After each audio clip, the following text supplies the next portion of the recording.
2, 3, 4. Closer to it. There are places I remember all my life, but some have changed, some forever, not for better.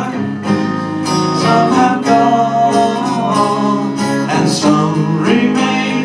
All these places have their moments with lovers and friends I still can recall.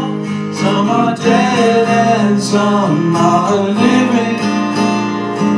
In my life, I love them all.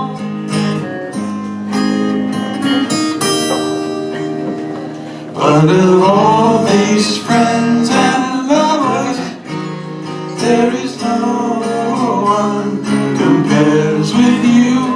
And these memories lose their meaning when I think of love as something new. Though I know I'll never lose affection for people and things that went before. I know I love and stop and think about them. In my life, I love you more.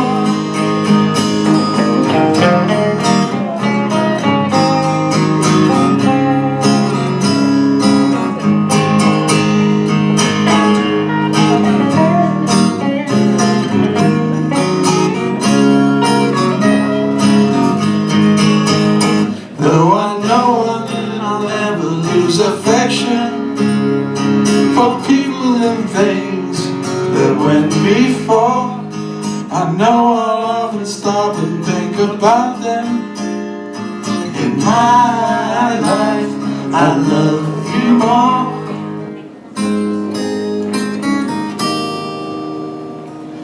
In my life, I love you more.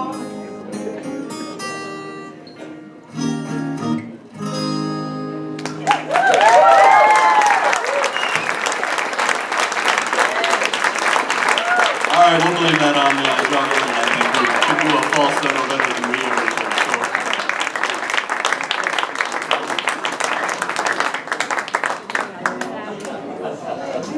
could. Okay, I'm gonna do one more for you.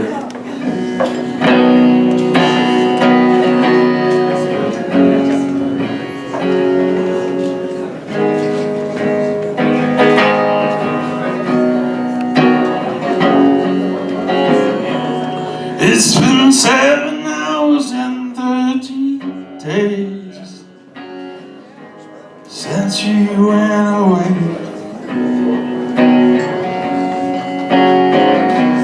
I go out every night and sleep all day since you ran away.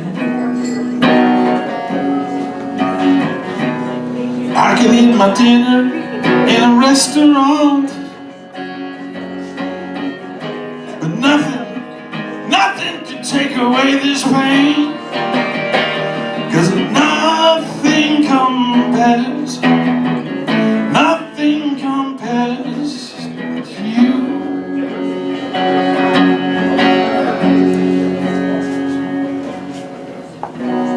It's been so lonely without you here. Sometimes the nights are long. Nothing can stop these lonely tears from falling. I can hear every song.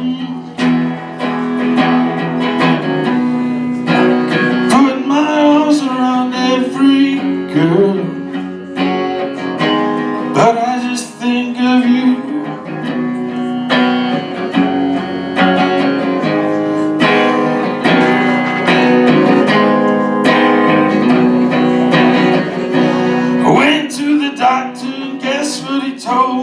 Guess what he told me? He said, son, you better try to have fun no matter what you do. You said that too, 'cause nothing compares. Nothing compares with you.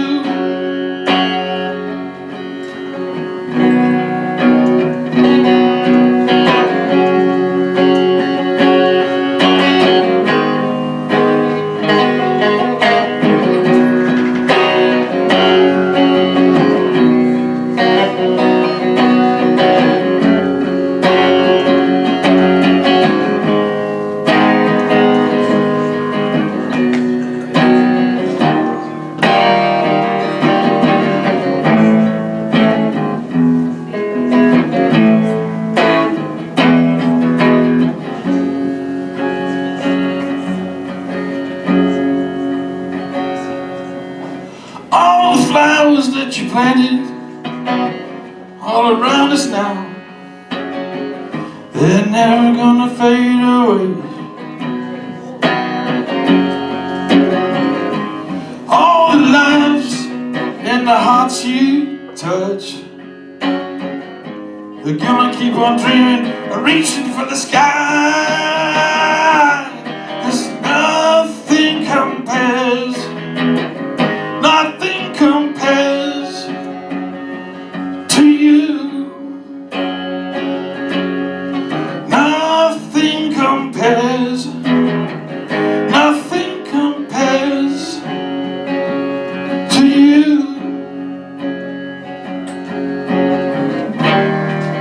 To you.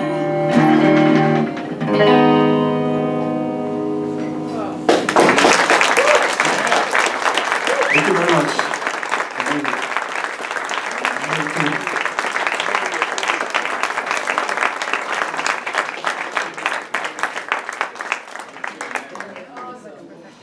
Okay.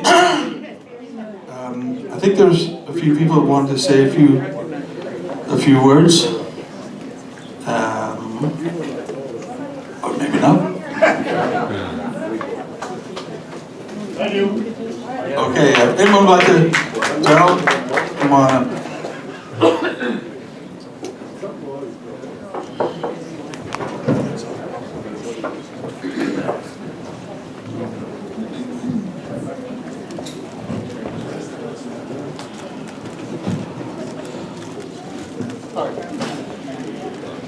It's a pleasure to be able to talk to my friend Harry Powers. We lived on the same street.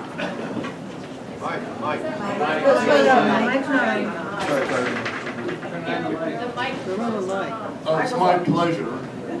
Can you hear me?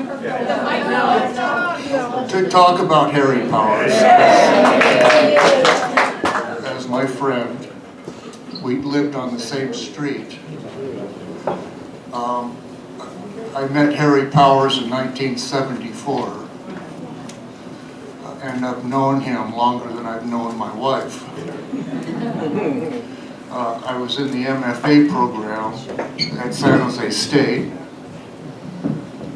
He helped me get in, and that was in '76. When I met him, he was teaching perhaps painting and sculpture at San Jose State. And as a junior, I entered San Jose State, and in the downstairs of the art department, Harry would bring out his plastic pieces that were quite large and would work on them in room 301 or whatever the room number was. And they were obviously professional pieces, but I was so into metal that the whole thought of making anything out of plastic was revolting. I couldn't bear it. It was nearly frightening. And he was a very likable person, very aware and very friendly. And then in 1970, I exited school. I couldn't afford, I was a professional student because I was on the GI Bill, but it ran out, so I exited the MFA program. And I still lived in San Jose, and we would run across each other at openings, and he was very cordial and friendly. And then in 1988, I re-entered the MFA program with Harry's support again, and this time I was focused at the foundry, and Harry was into the foundry. He had abandoned his plastic.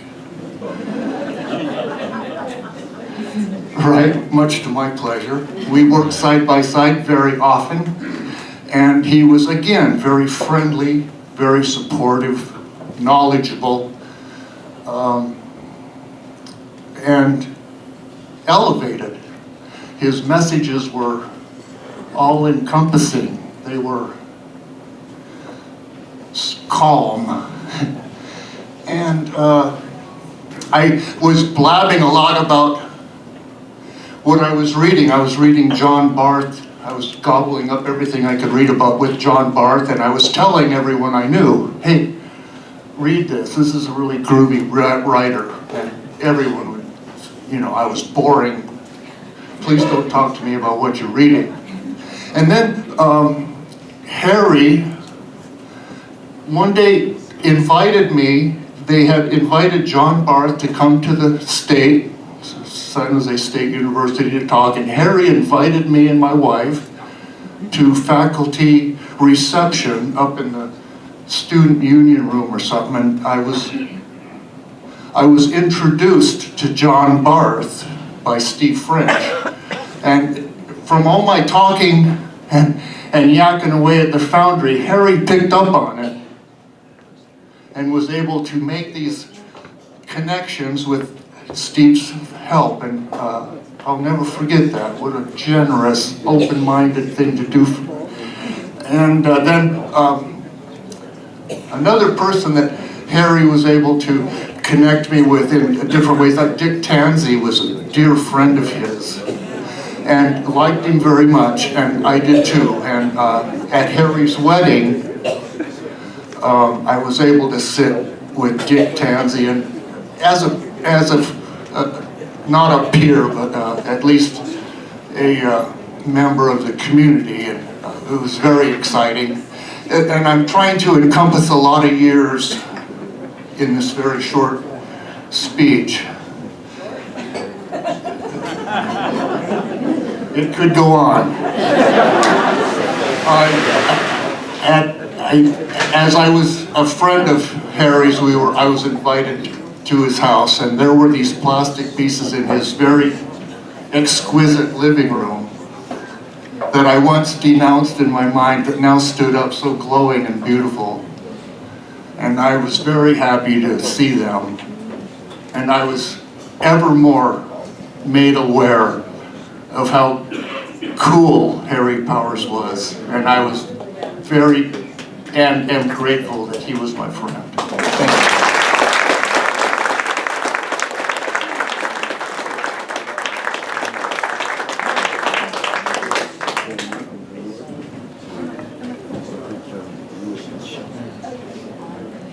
My name is Larry Jensen.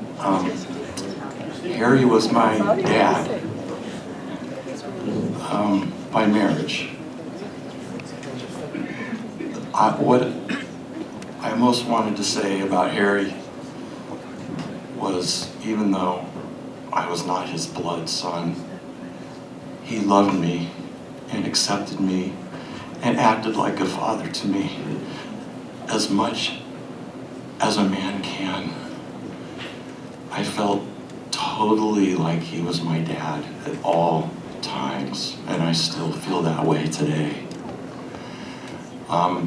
Being raised by Harry Powers means you got a privileged invitation to life. You got exposed to everything happening in the culture. I remember him turning me on to Philip Glass and Igor Stravinsky and Charles Lloyd and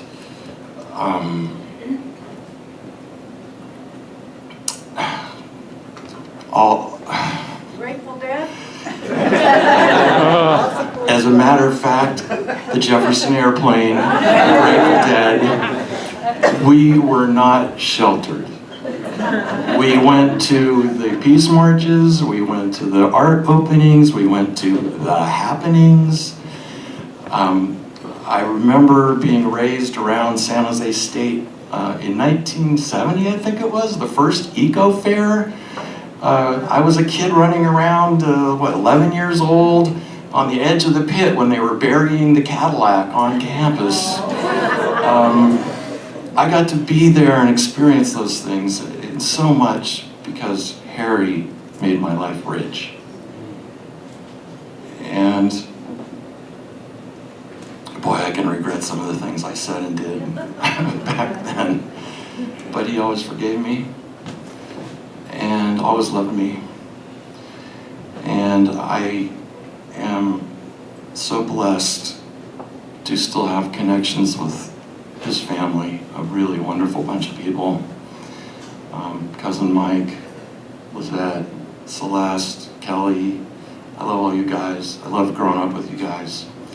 Kiki, I hope you'll forgive me someday. Murray, where's my brother? I miss you, man.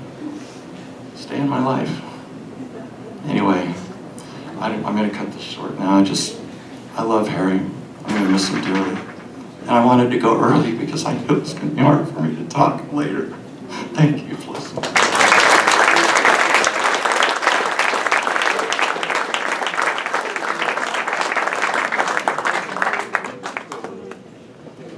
How you doing, everyone?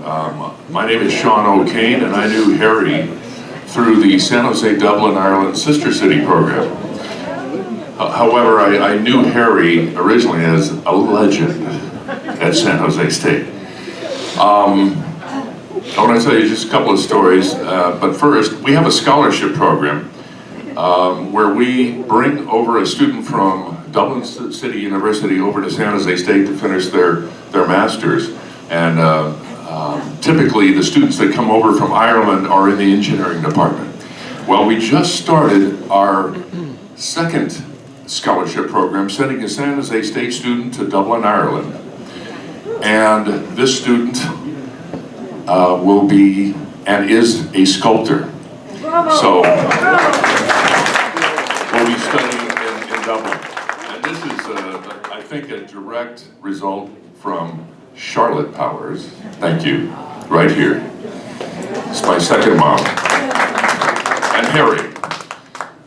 But a real quick story, because I know there are other people up here waiting to come up here. So a couple of years ago, I was gratefully serving as a president of the San Jose Dublin Ireland Sister City program. And I went over to Harry's house and greeted by his beautiful wife, who offered me a glass of wine, and I wanted to talk about, I believe, the luncheon. Because Harry had created, as I don't know, many of you know, this sculpture for the Spirit of Ireland Award, and which represents the River Liffey on one side and the Guadalupe on the other. There's an 8-foot sculpture at the Civics Building in Dublin, Ireland, that is standing there, and it is one of the most, as Tim Quigley would say, it's like the Oscar in Dublin, Ireland. And you know, where people go and want to take a photo, that's where they want to take a photo, is in front of this 8-foot sculpture. So every year we have a Spirit of Ireland Award, a replica of Harry's sculpture. So I was over at his house to discuss this, and Lynn said he's in his workroom. So I went back there, and he greeted me, and we just started talking. And he took me, it was magical, because he took me just through the room, through his workspace, with each object. And there's a story, and then another story. And then he said, have you ever heard of Berlioz? Who knows what I'm talking about? Thank you. So he puts on Berlioz, this French composer, romantic, and is playing in the background. And he continues with his story of talking about this item. What excited him, what made him do this? And Berlioz is playing in the background, and I'm falling in love with this man. You know, and the whole story, it's like a movie. Before it was an hour and a half, and I said, I forgot why I'm here. And